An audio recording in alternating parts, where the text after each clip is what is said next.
performs clubs and colleges all over the place. Please give it up for Scott Spinelli.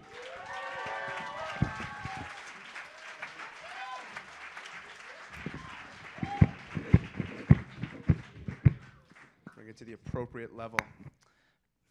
Mic stand wise and energy wise, I do not have the energy that the Chinaman before me had. My life has kind of hit a little bit of a rough, not rough, just boring. It's kind of dull.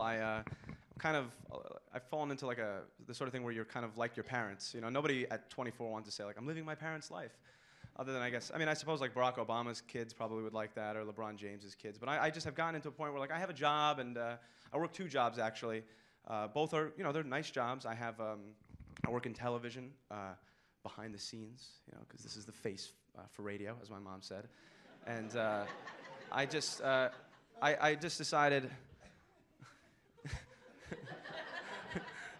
I didn't expect you to laugh like that.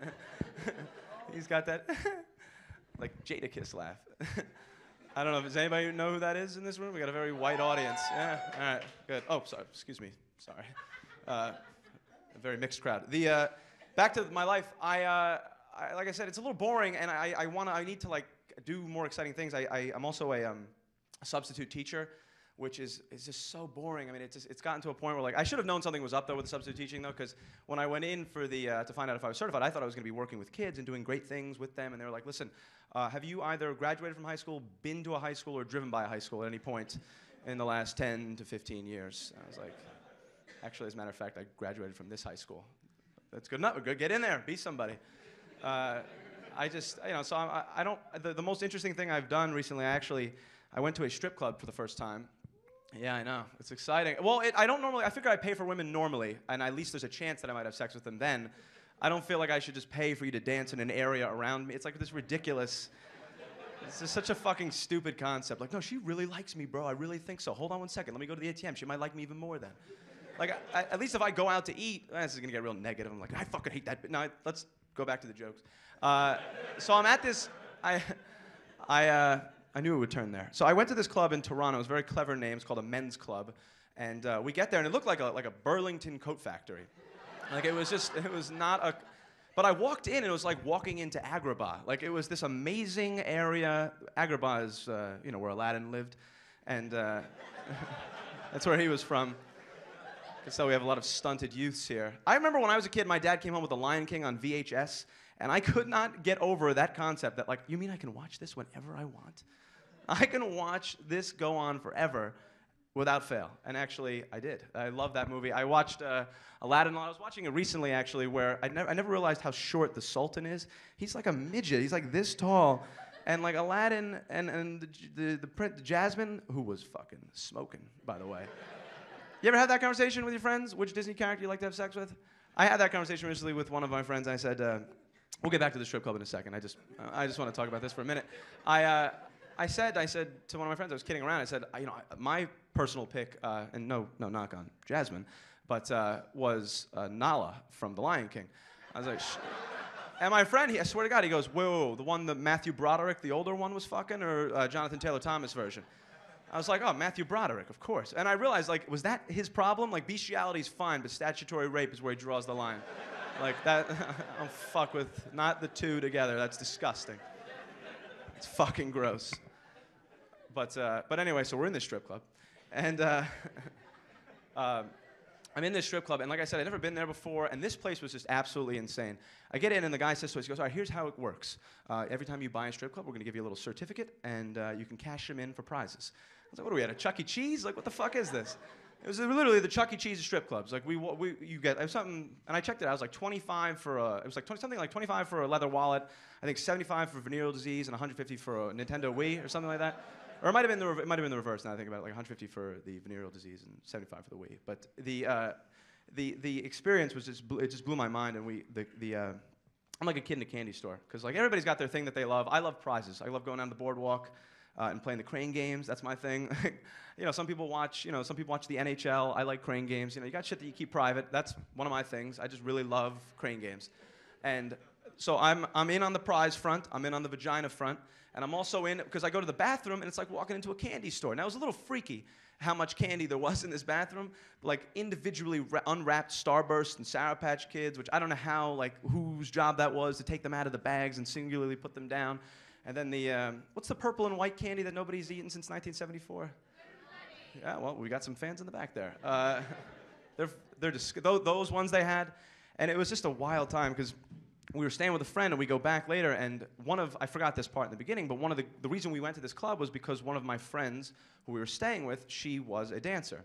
And she comes home at like 4 in the morning, and she's like, hey, you know, doing that. We're like, I can hear you. That's just because you're whispering, you're still loud enough to wake me up. You might as well do this.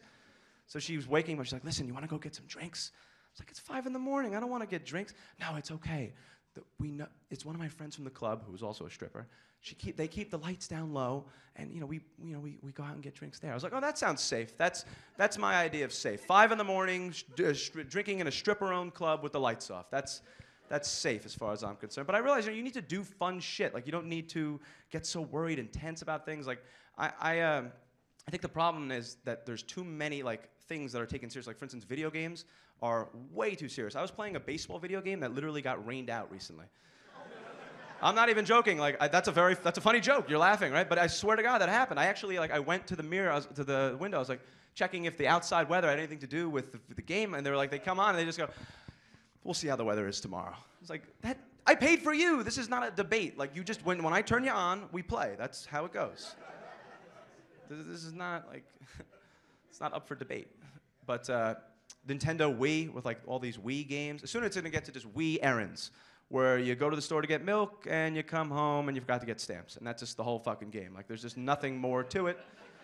Just this Wii nagging, where you have the headset and your significant other's just jabbing into your ear. Don't forget to do this. Why don't you do this? How come you don't go to the gym enough? And you just have to watch TV. Focus on the television.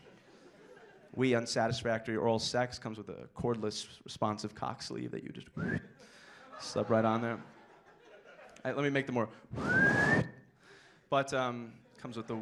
Everyone's like, oh, he's doing the penis. That's the, yeah, all right.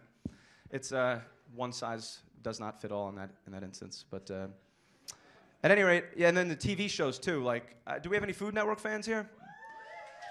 Yeah? Nobody in the front cooks? No? No? You're eating something, sir. Bison, perhaps? Alligator teeth?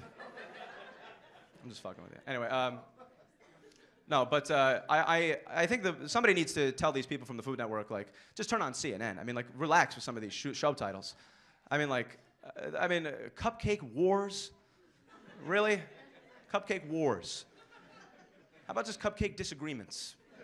Cupcake friendly arguments that are settled over 30 minutes. It's so stupid. It's like, no wonder why nobody takes it seriously. We have Cupcake Wars and Cheesecake Factories. You know what I mean? Like, this is ridiculous after a while. Or like Dinner Impossible. The situation is never nearly as dire as they make it out to be, right? Like, the idea is that somebody will help you out with your impossible. Like, Chef Tom is a celebrity chef who has to feed 600 hungry people for a gala event coming up in 7 hours. He has a trained team of chefs, a state-of-the-art kitchen, a walk-in refrigerator stocked with food, a grocery store down the street with even more food. And the guy comes in, he's like, are you fucking serious? Idaho potatoes? I said russet potatoes. How am I supposed to make potato au gratin with these fucking things? Go, get in your vehicle and go to the grocery store. Well, first check the refrigerator that's stocked with food, and then go to the grocery store. And if they don't have it there, then go to the other grocery store. Because this is gonna get done. Jesus Christ. How am I supposed to work? They should do like a third world edition of Dinner Impossible, I think. All right, something like, just to put it into perspective for people, like what we have, our like issues with food are not even nearly as dire as we make them out to be.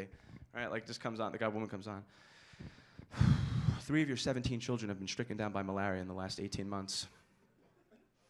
Rice and crop supplies have been scarce due to the ongoing drought, and villages have been torn apart by local tribal wars. You have an hour to provide a meal for your family, healthy if possible. You have no food, no kitchen, no trained chefs of any kind, no electricity, no running water. Dinner Impossible begins right now. Thanks a lot, everybody. Have a good night.